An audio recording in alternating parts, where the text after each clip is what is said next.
Welcome to Fantasy Island. Hi, I'm Joe Dana. Welcome to the homestead.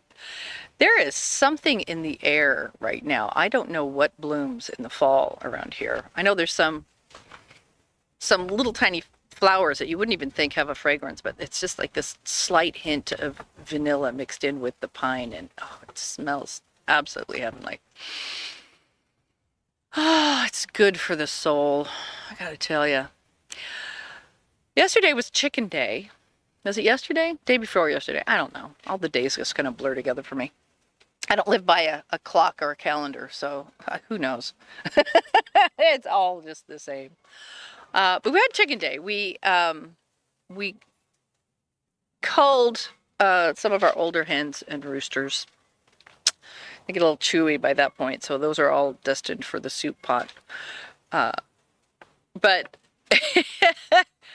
it entertains me, not the butchering and all that stuff. But I had a homestead for 15 years, and I raised chickens and turkeys and geese and hunted deer and elk on my property and raccoon. Gotta tell you, properly prepared with a little bit of barbecue sauce, pulled raccoon sliders with a little bit of coleslaw. Mwah, chef's kiss. Very good. And I figured they were eating my chicken, so, fair game. You're eating my food, I'm going to eat you. Seems fair to me. Anyway, I did that for many, many years, and processed everything and, cooked it all up from egg and hatchling up to dinner platter, right? And Cal, my partner, he had long wanted to have this lifestyle. And when we got together, I was, even though I still lived on the homestead, I was done with raising birds. And so he didn't experience any of that. And even though he hunted when he was a kid with his uncles, deer and elk, and was part of the butchering process for those, it's been a long time since he did any of that. And so, and our neighbor too, our neighbor is very new to homestead. She's adorable. She is just such a sponge for learning. And anytime that we're doing anything, whether it has to do with, breeding the rabbits or processing them or, whatever it is that we're doing, she is here side by side wanting to learn and do an experience.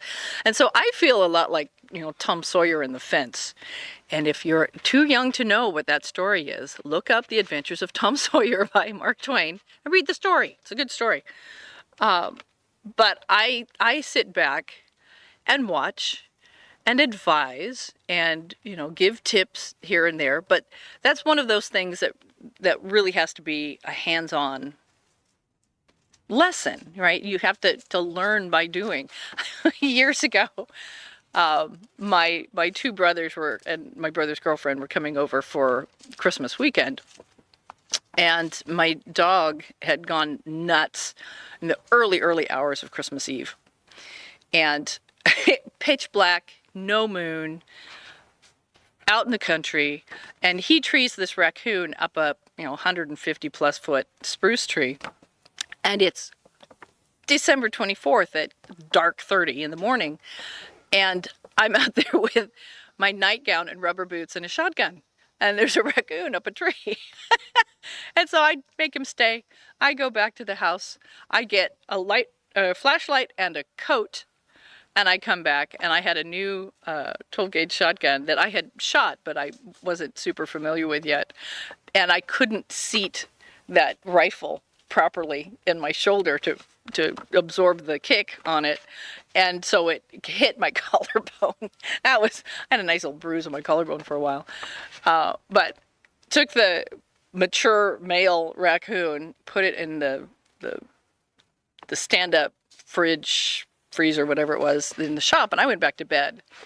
No sleeping to be had because my dog was so amped up on adrenaline. I had hidden his raccoon away. So early the next morning, or early that morning, later that morning, however that works, I'm out in the backyard. I've got that thing hanging from a tree, and I'm dressing it out and getting it ready. And I had already put the turkey in the wood-burning cook stove and what have you. I hear voices behind me coming from the house. My dining room overlooked the backyard, and it was all windows. And I waved to them and greeted them. And my brother comes out and he's taking pictures and he's asking all these questions of, where'd you learn to do that? Because this was not our upbringing at all. I adore my mom, but her idea of roughing it was a hotel without room service, right? We never went camping. We never went hunting or any of those things. And my comment was, you just do it. You learn by doing it. And after a while, he walks back into the house shaking his head saying, growing up, I never would have seen this coming. And you wouldn't have. There weren't a lot of indicators early in my life that was going to be my chosen lifestyle. But you learn by doing. And so that's kind of the process. And our neighbor had come down the week before, or early in the week, I guess. And we were processing a couple of chickens by hand, just a few. We had several older hens that we were working through. And she went right out and bought a plucker, which is like a top-loading laundry machine with 100 little rubber fingers. She bought a plucker, and the plucker now lives at our place. So we got to use the plucker the other day when we were processing chickens. But, I find that entertaining. I think it's absolutely fantastic that she wants to learn, and the teacher in me think that's wonderful. But, as I'm just talking about our lifestyle, my good friend texted me and said, what are you doing today? And I said, oh, we're, processing chickens, and aren't you glad you asked, And I heard from her and from a lot of people that I talked to about this stuff, just the thought of raising their own meat animals and processing them and dispatching them and all of those things. We're so far removed from the sources of our food, one. And I think that's an extension or in connection with our removal from the cycles of life. I was thinking about this in the last day or two, as I had several of these conversations with people who were just like, I could never do that. Well, yeah, you could. But we've gotten really spoiled. Your meat doesn't come from a plastic package in a grocery store. It comes from an animal that was living and breathing. And how that animal is cared for in life says a great deal, not just about the caretakers, but about our society in general. And when I say we're removed from the cycles of life, so think about this, right? It used to be the norm that babies were born at home.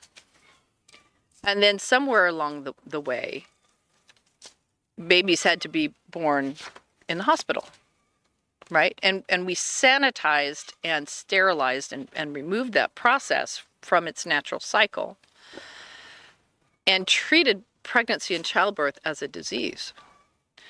Likewise,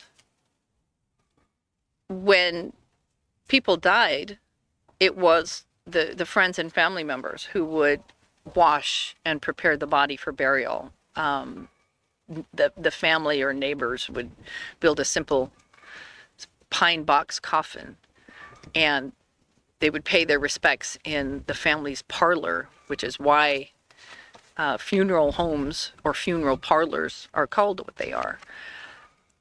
And it was personal, and it was intimate, and you were not removed from the cycle of life and death. And now we have sterilized it and sanitized it so much that people don't even understand how to function. They don't understand how to.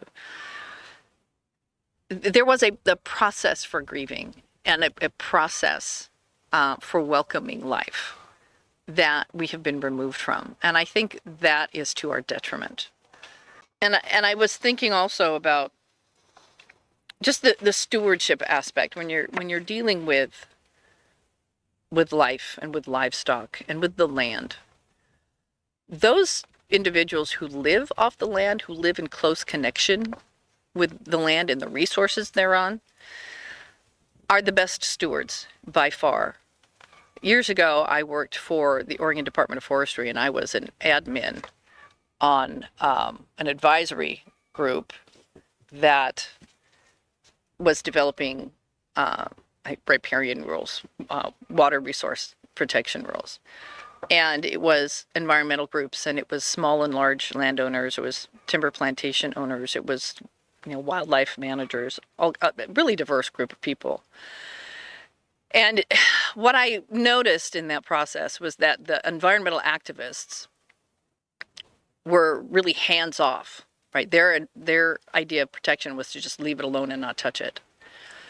And the landowners and the resource managers, their perspective was, no, we have a responsibility to care for it so that we not only get the highest potential for resources, but that there's habitat and there's clean water for the wildlife and what have you. So the people who are closest to the land in their livelihood were the most responsible stewards of that land. And if you wonder how that works out, just look at the fires they have in California. There's no fuels management in California, and they have these massive wildfires that are absolutely devastating.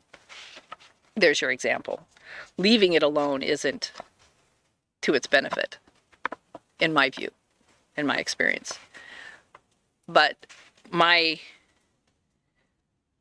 goal for the land that I am responsible for, and my goal for the animals that I am responsible for, is to be the best steward of those things as I can be.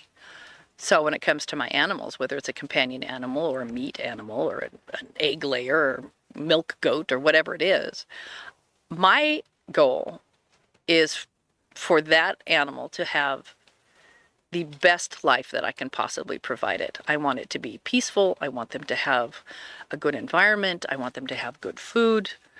I want them to have everything they need so that their life experience is the best that I can possibly make it for them until the purpose of their life is complete. And for some of those animals, the purpose of their life is to feed us. And when it comes time to dispatch them, to do so in as humane and peaceful and painless a way as I possibly can. And that, to me, is good stewardship. So what's the lesson? If we are closest to the natural cycles and rhythms of life and death, I think that benefits everything. I think that benefits the animals that are in our care. I think it benefits the land that we are stewards of. I think it affects something deep within our own spirit when we can be in connection with and in tune with those rhythms of life and death and the land and the seasons. Something to think about.